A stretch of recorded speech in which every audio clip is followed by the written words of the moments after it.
ගලාති 6:11 සිට කොපමණ ලොකු අකුරු වලින් මාගේ මතින් නුඹලාට ලිවීම්දැයි බලන්න.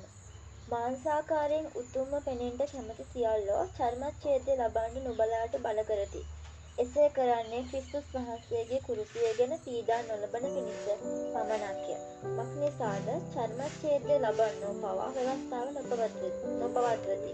නමුත් නුඹලාගේ මාංශය ගැන ඔවුන් පාරට්ටු කරන පිණිස නුඹලා චර්මච්ඡේදය කරවා ගන්නට කැමති වෙති. නමුත් අපගේ ස්වාමී යේසුස් ක්‍රිස්තුස් වහන්සේගේ කුරුසිය ගැන මිස වෙන කිසි දෙයක් ගැන පාරට්ටු කරන්න මට නම් සිද්ධ නොවේවා. ඒ කරන කොටගෙන ලෝකය මටද මා ලෝකයටද කුරුසියෙහි ඇනගසනු ලද්දේ විය. මක්නිසාද අලුත් මැවිල්ල මිස චර්මච්ඡේදයවත් අචර්මච්ඡේදයවත් කිසිවක් නොවේ. තවද යම් පමණ දෙනෙක් මේ විදිය ප්‍රකාර හැසිරෙන්නෝද ඔවුන්ට දෙවියන් වහන්සේගේ ඊශ්‍රායලට සමාදානයක් දයාවත් වේවා. ගලාතිය සභාවේ මිනිසුන්ට තමයි පවුල්තුමා දැන් කියන්නේ පොඩ්ඩක් නැවතිලා බලන්න. ඔයගොල්ලෝ ඉන්න තැනම නැවතිලා බලන්න. කොච්චර ලොකු අකුරු වලින් මගේම අතින් මේ පාවුල කියන මගේම අතින් නුඹලාට ලියම්දයි බලන්න. ඒ ලොකු අකුරු කියලා මෙයා මෙතන විශේෂ කරලා පෙන්නන්නේ. ඒක මේ කියන්නේ වදින්න කියන්නේ. මේක පොඩ්ඩක් ඔයගොල්ලෝ නැවතිලා බලන්න. මේ විශේෂ කාරණාවක් ගැන මම මේ කතා කරන්න යන්නේ. හරිද? කොපමණ ලොකු අකුරු වලින් මාගේම අතින් නුඹලාට ලියම්දයි බලන්න. මාංසාකාරයෙන් උතුම්ව පෙනෙන්න කැමති සියල්ලෝ චර්මච්ඡේදය ලබන්නට නුඹලාට බල කරති. එසේ කරන්නේ ක්‍රිස්තුස් වහන්සේ කුරුසිය ගැන පීඩා නොලබන පිණිස පමණක්ය. මොකද්ද කියන්නේ? දැන් අපි චර්මච්ඡේදනය ගැන දන්නවනේ. චර්මච්ඡේදනය කිරීමෙන් පෙන්눔 කරන්නේ මොකද? අතුලාන්ත විද්‍යාත්මකව කියනවා විද්‍යාත්මකව. ඒ කියන්නේ චර්මච්ඡේදනය මගින් වෙන්නේ පවිත්‍ර වීම. ඒ කියන්නේ පිරිසිදු වීමකට චර්මච්ඡේදනය මේව කරනවා. හැබැයි මේ දැන් මේ පවිත්‍ර වීම ආත්මිකව මේකවල පෙන්නනවා. අපි පිටින් වුණා කියන්නේ ආත්මික වුණා සමානයි. නෑ ඒක නෙවෙයි. ඒක පිටින් පවිත්‍ර වීම. ඒක නෙවෙයි ආත්මෙන් තමයි අපි පවිත්‍ර වෙන්න ඕනේ. අතුලන්ත මනුස්සයා. ඒ කියන්නේ මම පවිත්‍ර වෙනවා කියන දේ තමයි හරියන්නේ. මේ චර්මච්ඡේදනයෙන් අපි වුණා කියලා අපි සුද්ධ වෙන්නේ නැහැ. ඒක ඇත්ත කතාව. මෙතන කියනවා මොකද්ද කියන්නේ? මාංශාකාරයෙන් උතුම්ව පෙනෙන්න කැමති කියලා. ඒ කියන්නේ මොකද්ද? පිටින් උතුම් කියලා පේන්න කැමති අය මොකද කියන්නේලු? චර්මච්ඡේදනය ලබන්න ආසයි. ඒ කියන්නේ ඒ චර්මච්ඡේදනය කරගන්න ඕගොල්ලෝ කියලා කියන අය ඇයි එහෙම කියන්නේ? අර Tamanට ගෞරවයක් විදියට. එතන කියනවා මාංශාකාරයෙන් උතුම්ව පෙනෙන්න කැමති සියල්ලෝ චර්මච්ඡේදය ලබන්නට නුඹට බල කරති. එසේ කරන්නේ ක්‍රිස්තුස් වහන්සේ කුරුසිය ගැන පීඩා නොලබන පිණිස පමණක්ය. ඇයි ඒගොල්ලෝ කැමති නෑ ගුටි ගන්න. ඒගොල්ලෝ කැමති නෑ වචන අහගන්න. ඒගොල්ලෝ කැමති එක් ඔෆිෂියල් විදිහට තමයි සේවය කරන්න ඒගොල්ලෝ කැමති. ඒ කියන්නේ කාර්යාල විදිහට. ඒ කියන්නේ දුක් විඳින්න කැමති නෑ. ඒ අයටම කියලා ප්‍රසිද්ධත්වයක් ඕනේ. ඒ අයට කියලා මිනිස්සුන්ගෙන් ගෞරවයක් ඕනේ. ඒ කියන්නේ ඕගොල්ලෝ චර්මච්ඡේදනය ලැබුවොත් මිනිස්සු ඕගොල්ලෝ පිළිගන්නවා. මෙන්න ඕගොල්ලෝ මේ සුද්ධ අය කියලා. ලෝ පාරයක්දී. රන්නේ ඒගොල්ලන්ට යන්නේ නම ගන්න ඕනුනේ. තේරුණාද? ඉතින් ඒ 12 වෙනි පදේ අපි බැලුවේ. මේ කියන්නේ සම්පූර්ණ කවුරු ගැනද? සභාවට ඇතුල් වෙන්න ගියේ මේ ව්‍යාජ දේවල් 13. මක්නිසාද චර්මච්ඡේදය ලබන්නෝ පවා ව්‍යවස්ථාව නොපවත්වති. මොකද කියන්නේ? මේ චර්මච්ඡේදනය තියෙන්නේ කොහෙද? ව්‍යවස්ථාවේ. හරි. මේ ව්‍යවස්ථාවට අනුව චර්මච්ඡේදනය කරන අයම මොකද මෙතන කියන්නේ ව්‍යවස්ථාව පවත්වන්නේ නැහැ. එනවා යේසුස් වහන්සේ බයිබලයේ කියනවා උන්වහන්සේ අලුත් යේසුමේ ඒ මතේ පොතේ සුභාරංචි පොත්වල බලන්න පුළුවන් පරිසවරුන් ගැන කියනවා. උන් කියනවා හැබැයි උන් පවත්න්නේ උන්ගේ ජීවිතේ නෑ ඒදී. ඒ කියන්නේ ව්‍යවස්ථාවක් විතරයි සම්පූර්ණ කරන්නේ. උන් අනුග්‍රහය යටතේ නෑ. තේරෙනවද? මෙතන කියනවා මොකද්ද? මක්සාද චර්මච්ඡේදනය ලබන්නෝ පවා ව්‍යවස්ථාව නොපවත්වති. නමුත් නුඹලාගේ මාංශය ගැන උන් පාරට්ටු කරන පිණිස නුඹලා චර්මච්ඡේදනය කරවා ගන්න කැමති වෙති. මොකද කියන්නේ? ඒ කියන්නේ උන් ව්‍යවස්ථාවට යට වෙන්නෙත් නැහැ. ව්‍යවස්ථාව ඒ කියන්නේ ව්‍යවස්ථාව හරියට කරන්නෙත් නැහැ. ව්‍යවස්ථාචාරියෝ කියලා තමයි කියවගන්නේ. හැබැයි ව්‍යවස්ථාවට හරියට කරන්නෙත් නැහැ. හැබැයි උන්ගේ නම ගන්න ඕන නිසා උඹලට බල කරනවා උඹලා චර්මච්ඡේදනය ව්‍යං. උඹලත් අපි වගේ ව්‍යං කියලා කියනවා. ඇයි? මිනිස්සු ඉස්සලා ඒ අර ගාම්භීරව යනවා. ඒක උන්ට ගැම්ම. හැබැයි දෙවියන් වහන්සේ කුරුසිය දරාගෙන නැහැ. තේරෙනවද? පීඩා විඳින්න කැමැත්තක් නැහැ. ඒගොල්ලන්ට ඕනේ ගෞරවය මිනිස්සුන්ගේ. වෙන් වෙච්ච සෙනඟක් කියලා දකින්න. හරි. නමුත් අපගේ ස්වාමී යේසුස් ක්‍රිස්තුස් වහන්සේගේ කුරුසිය ගැන මිස වෙන කිසි දෙයක් පාරට්ටු කරගන්න මට නම් සිද්ධ නොවේවා. මෙයා කියනවා ඒගොල්ලෝ නම් එහෙම කරනවා. ඒගොල්ලෝගේ පාරට්ටුව මොකද්ද? චර්මච්ඡේදය. ඒගොල්ලෝ කියන්නේ ඒගොල්ලෝගේ ලොකුම දේ චර්මච්ඡේදනය කරොත් හරි අපි තමයි දේවදාසයෝ. හැබැයි යේසුස් වහන්සේ මොකද්ද කිව්වේ? මගේ කුරුසේ උසුලගෙන ගන්න කෙනා තමයි මගේ කෙනා. එහෙනම් මගේ කුරුසේ ඒක මොකද්ද රෙජිෆෝම් කුරුසයක් නෙවෙයි. ඒක නිකම් මේ කාඩ්බෝඩ් කුරුසයක් නෙවෙයි. ඒක බරයි. අපිට බලන්න පුළුවන් කුරුසේ කොහොමද? ඒ කියන්නේ මගේ මම උඹලා වෙනුවෙන් පූජා කරා. දැන් මගේ කුරුසේ උසුලගෙන බලන්න මගේ අනිත් කෙනා. අපි දකින්නවා අර දුවද්දි පොල්ලක් දෙනවනේ එකක් අතට ඒ පොල්ල අල්ලගෙන දුවනවා. ඔලිම්පික් එකේ එහෙම දකින්න පුළුවන්. ඒක අල්ලගෙන එහෙම අනිත් කෙනාට දෙනවා අනිත් කෙනා අරගෙන දුවනවා. අන්න ඒ වගේ තමයි. මමම ලෝකේ තනියම සේවය කරන සේවකයෙක් නෙවෙයි. මගෙන් පස්සේ තව කෙනෙක් ඉන්නවා. අන්න ඒ වගේ. පාවුලතුමා කියනවා මේ ව්‍යවස්ථාචාරයෝ ගැන මම ඉන්නේ නැහැ. මොකද මට යේසුස් වහන්සේ මේ ව්‍යවස්ථාවට යට වෙලා ඉන්න මිනිස්සු ඉන්න ඒ කාලේ යේසුස් වහන්සේ මේ පොළොවට ඇවිල්ලා, ඒ කියන්නේ දෙවියන් වහන්සේ යේසුස් වහන්සේලා මේ පොළොවට ඇවිල්ලා අපිව අනුග්‍රහයට ඇතුළු කරා. ඒ කියන්නේ කුරුසපත් වීමෙන් යේසුස් වහන්සේ ලබා දුන්න අනුග්‍රහය. ගොඩක් අය හිතුවේ ව්‍යවස්ථාවෙන් පුළුවන් කියලා. නෑ, ව්‍යවස්ථාවට බැරි වුණා. ආත්මය ගලව ගන්න. හරිද? ව්‍යවස්ථාවෙන් කියන්නේ චර්මච්ඡේදනය වෙන එකකින් පිටින් පෙන්නනවා උඹලා ආශුද්ධ.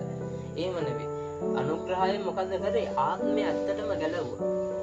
තේරෙනවද? මිනිස්යාට උඹ මේ කරන්නේ පාපයක්. උඹ මෙතනින් හැරියන් කියලා මෙන්න යේසුස් වහන්සේ උඹ උදෙසා පූජා වුණා කියන දේ පෙන්වන අනුග්‍රහය. තේරෙනවද? ඒ කියන්නේ මේ මෙතන අරගොල්ලෝගේ පාරට්ටු උනේ මොකද්ද? ව්‍යවස්ථාචාරියෝගේ. උඹ චර්මච්ඡේදනය වුණොත් සමාජයට කියත් උඹට ගෞරවය. යේසුස් වහන්සේ තුල උඹ සුද්ධයි කියලා ධර්මිෂ්ඨෙක් කියලා පිළිගන්න මිනිස්සු. අය මිනිස්සුන්ගේ පිළිගැනීම තමයි ඒගොල්ලන්ට ඕනේ. නමුත් යේසුස් වහන්සේව පිළිගෙන උන්වහන්සේගේ කුරුසය දරාගෙන යන්නනේ. උන්වහන්සේ මම පිළිගත්ත කෙනා මගේ කුරුසය අරගෙන යන්න ඕන. මං කුරුසෙන් මේ බෑවා. කියන්නේ මම කුරුසෙන් පල්ලෙහාට බැස්සා. ඕන්න කුරුසේ යන්න කුරුසේ තියෙනවා අරගෙන පල්ලෙහාට. තේරෙනවද? මගේ පස්සේ. මොකද යේසුස් වහන්සේ කුරුසෙන් බහින්න සිද්ධ වුණා අපිට කුරුසේ බාර දෙන්න. උන්වහන්සේ කුරුසෙම මැරලා හිටියා නම් අපිට කුරුසයක් දෙන්න බාර දෙන්න කුරුසයක් නැහැ. තේරෙනවද? උන්වහන්සේ කුරුසෙන් ගැලවුණා. අපිට එළිදරව් පොතේ බලන්න පුළුවන් යේසුස් වහන්සේ ලැබපු අනපාරවල් පිටින් ඉන්නේ. උත්තරන වෙච්ච යේසුස් වහන්සේ බැටළු කටවණන් වහන්සේ සිංහාසනේ ගෙනවා. එනකොට ඒ ලේ තැවරිච්ච සුදු වස්ත්‍රය පිටින් එයාගේ උන්වහන්සේගේ අත්ලේ තිබුණේ කැලල පේනවලු. ඒ කියන්නේ ඇත්තටම කුසපත් වුණා කියලා උන්වහන්සේ පෙන්නනවා. එදාට ස්වර්ගයේදී. ඒ කියන්නේ මොකද්ද? උන්වහන්සේ උත්තාන වුණා. කුරුසෙන් බැස්සා. තේරෙනවද? මෙතන පවුල්තුමා කියනවා ඒගොල්ලොන්ගේ නම් ව්‍යවස්ථාචාරයන්ගේ පාරට්ටුව මොකද්ද? චර්මච්ඡේදනය. හැබැයි මට නම් ඒක නම් කරන්න සිද්ධ වෙන්න එපා. ඇයි මගේ පාරට්ටුව කවුද? යේසුස් වහන්සේ. මගේ පාරට්ටුව තමයි කුරුසේ. කුරුස පූජාව. මෙතන බලමු අපි. නමුත් අපගේ ස්වාමී යේසුස් ක්‍රිස්තුස් වහන්සේගේ කුරුසය ගැන මිස වෙන කිසි දෙයක් ගැන පාරට්ටු ගන්නට මට නම් සිද්ධ නොවේවා. මොකක්ද එන පාරට්ටුව අපේ? පවුල්තුමා ආදර්ශයක් දෙනවා. මොකක්ද අපි පාරට්ටු වෙන්න ඕනේ? අන්නේ කුරුස පූජාව. අන්නේ පූජාවේ උන්වහන්සේගේ සලකුණ මොකද්ද? කුරුසය. කුරුසය තමයි අපේ පාරට්ටුව වෙන්න ඕනේ. ඒ කරුණ කොටගෙන ලෝකයේ මටද මේක හොඳට අහගන්න. ඒ කරුණ කොටගෙන මොකක් කරන කොටගෙනද? අන්නේ කුරුස පූජාව කරුණ කොටගෙන ලෝකයේ මටද මම ලෝකයටද කුරුසය යනගසුන් ලද්දේ වේවා. විය. මොකද මේ පූජාවෙන් උනේ ලෝකයේ මට අනිත් එක මොකද්ද? මම ලෝකෙට. ඒ කියන්නේ මොකක් කරනකොටද කියන? ව්‍යවස්ථාව කරනකොටද නෑ. කුරුසිය ඒ පූජාව කරනකොටගෙන ඒ කියන්නේ යේසුස් වහන්සේ පුදුපු කුරුසියේ පූජාව කරනකොටගෙන ලෝකයේ මට ඒ කියන්නේ මේ ලෝකය කියන්නේ මොකද්ද? මගෙන් පිට හැමදේම. අයිදා යේසුස් වහන්සේ පරීක්ෂා කරපු වෙලාවේ යකා පෙන්නේ මොකක්ද? උස්කන්ධයට බලන්න. මේ හැමදේම දන්නවනේ දැන්. මේ හැමදේම මගේ යටතේ ඉන්නේ. කියන්නේ යකා කියනවා යේසුස් වහන්සේට ඌ දන්නෝ නිර්මාණ මැවුම්කරු කවුද? දෙවියන් වහන්සේ කියලා යේසුස් වහන්සේ කියලා. හැබැයි ඌ කියනවා මැවුම්කරු ඉස්සරහාම ඉඳගෙන ඌ කියනවා දැන් මේක මගේ පේනවා. ඔබට පේනවා දැන් මේක මගේ යටතේ තියෙන්නේ. පොඩ්ඩක් මට නැමුණොත් මම මේ හැමදේම දෙන්න යනවා. යේසුස් වහන්සේ නැමුණද? නෑ. මොකද්ද දෙන්න එතන කතා කරේ? ලෝකේ. එහෙනම් මෙතන මොකද්ද කියන්නේ? ලෝකය මට. ඒ කියන්නේ මේ මගේ වටේ තියෙන ලෝකය, ඒ කියන්නේ ලෞකික දේ, මානසික දේ මට. ඒ මාංශය මට. මාංශය මටත්, මම මාංශයටත්, මම ලෝකයටත්. මොකක්ද කියන්නේ?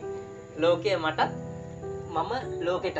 ඒ කියන්නේ ලෝකය ඉදිරියේ මම කුරුසපත් වෙලා. තේරුණාද? ඒ කියන්නේ යේසුස් වහන්සේ දා කුරුසපත් වුණානේ ලෝකයා ඉදිරියේ. ඒ කියන්නේ ලෝකයේ ඉදිරියේ මම කුරුසපත් වෙලා. ලෝකයා පරීක්ෂාවක් ගේනකොට මම කුරුසපත් වෙලා ඉන්නේ. මට බෑ කරන්න. තේරුණාද? ඒ කියන්නේ පූජාවෙන් වෙච්ච වටිනාකම. ඒ කියන්නේ මම ඉස්සරහා ලෝකය මෙහෙම කුරුසපත් වෙලා. ඒ කියන්නේ ලෝකෙට මට මොකුත් කරන්න බෑ. ඒ පූජාවෙන් මාර මේ මොකද කියන්නේ රැකවරණයක්. ඒ කියන්නේ මාර ගැලවීමක් අපිට හම්බුණා. ඒ කියන්නේ මම ලෝකෙ හිටියේ කන්නේ යක්ෂයාගේ දෙයට කොටු වෙලා. තේරුණාද? ඒ හිටපු ලෝකේ මගේ ඉස්සරහා අද එන ගහලලු. පවුලුතුමා කියනවා. ඒ කියන්නේ මේ පූජාව නිසා, මේ පූජාව පිළිගත්ත නිසා, යේසුස් වහන්සේ පිළිගත්ත නිසා, මම හිටපු ලෝකේ දැන් මට පුරුෂපත් කරලා දින්නේ මට ලෝකෙට යන්න බෑ. ආයි. ලෝකේ මං වෙතට පරීක්ෂාව ගේන වෙලාවට මං දැන් කිතුනුවේ කියලා ඉද්දී ලෝකේ මං ගාවට පරීක්ෂා ගේනවා යක්ෂයා. එතකොට මම ලෝකේ එනකොට මං පුරුෂපත් වෙලාලු වෙන්නේ. යේසුස් වහන්සේ. ඒ නිසා මොකද්ද කියන්නේ? ලෝකෙට මට මොකුත් කරන්නත් බෑ. මට ලෝකෙට යන්නත් බෑ. ඇයි මං පුරුෂපත් වෙලා ඉන්නේ යේසුස් වහන්සේ? පුරුෂේ ඒ ගමන බාර අරගෙන තින්නේ මං අරගෙන යන්න ස්වාමීන්. මොකද්ද කියන්නේ මෙතන? ඒ කරුණ කොටගෙන ලෝකය මටද මා ලෝකයේද කුසෙහි හැනගසුණු ලද්දේ විය. මොකක් කරනකොටද? පූජාව කරනකොට. මක්නිසාද අලුත් මැවිල්ල මිස චර්මච්ඡේදයවත් අචර්මච්ඡේදයවත් කිසිවක් නොවේ. මොකද්ද කියන්නේ මෙතන පාවතුමා? චර්මච්ඡේදය ඒ කියන්නේ කොන කැපුවත් කොන කැපුවේ නැති වුණත් ඒක නෙවෙයි අදාළ වෙන්නේ. අලුත් මැවිල්ල තමයි අලුත් මැවිල්ලක් වෙන එක. ඒ කියන්නේ බෝනකෙන් අපි දැක්ක පහුගිය දවස්වල ඒ දෙක කතා කරා. ඒ කියන්නේ නැවත ඉපදීම.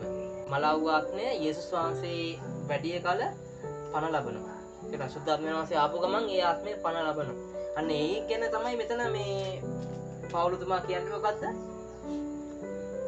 නැවත නැකීම අලුත් මැවිල්ලක් වීම මිස මේ චර්මච්ඡේදනය කරන දෙයින් නෙවෙයි අපි ධර්මිෂ්ඨෙක් වෙන්නේ. තේරුණාද? සුද්ධ වෙන්න යන්නේ. ඒ නිසා මක්නිසාද අලුත් මැවිල්ල මිස චර්මච්ඡේදයවත් අචර්මච්ඡේදයවත් කිසිවක් නොවේ. තවද යම් පමණ දෙනෙක් මේ විදිය ප්‍රකාර හැසිරෙන්නෝද ඔවුන්ට දෙවියන් වහන්සේගේ ඊශ්‍රායලට සමාදානයක් දයාවත් වේවා. ඒ කියන්නේ මොකද්ද? ඔවුන් කවුරුද කියලාද නම් කරන්නේ? ඒ කියන්නේ මේ දේ පිළිගන්න අය. ඒ කියන්නේ අපි ඇත්තටම චර්මච්ඡේදනය වෙන්නේ පූජාවෙන් අපි අලුත් මැවිල්ලක් වෙනවා කියන දේ පිළිගන්න කෙනා ඊශ්‍රායල්. කොහොමද කියන්නේ මෙතන මේ? තවද යම් පමණ දෙනෙක් මේ විදිය ප්‍රකාර හැසිරෙන්නවද ඔවුන්ට දෙවියන් වහන්සේගේ ඊශ්‍රායලට. ඒ කියන්නේ ඔවුන්ට එනම් ඊශ්‍රායලට දෙවියන් වහන්සේගේ ඊශ්‍රායලට. ඒ කියන්නේ දෙවියන් වහන්සේගේ දරුවෝ වෙන්න අනුග්‍රහය ලැබුණු ඔබව කියලා මෙතන පවුලුතුමා නම් කරනවා. ඒ කියන්නේ තවද යම් පමණ දෙනෙක් මේ විදිය ප්‍රකාර හැසිරෙනවා. ඒ කියන්නේ මේක පිළිගන්නවද මේ පූජාව? මේ පූජාවෙන් අපි අලුත් මැවිල්ලක් වෙනවා කියලා. ඒ පිළිගන්න කෙනා තමයි ආත්මික ඊශ්‍රායල් වෙන්නේ. දෙවියන් වහන්සේගේ ඊශ්‍රායලට සමාදානයක් දයාවත් වේවා. උන්වහන්සේගේ සමාදානය තමයි මුළු ජීවිතේ යන්නේ. තේරෙනවද? මේ පූජාව පිළිගන්නවා නම් හරි වූ සමාදානෙ එන්නේ. තේරෙනවද? යේසුස් වහන්සේ ගෞරවය වුණා තිබිච්ච ගෞරවෙත් අතහැරලා දාලා තමයි පොළොවට ආවේ. අන්න ඒ දේ තමයි නායකයෙක්ගේ තිබිය යුතු දේ. අපි අද දෙවියන් වහන්සේ මොකද්ද කතා කරපු දේ? අපේ එකම පාරට්ටුව වෙන්න ඕනේ මොකද්ද? කුරුසය. කිසි ලකුණක් නෙවෙයි. ඒ කුරුසය තමයි අපේ පාරට්ටුව. ඒ කියන්නේ ලෝකය මට මම ලෝකෙට කුරුසපත් වෙලා.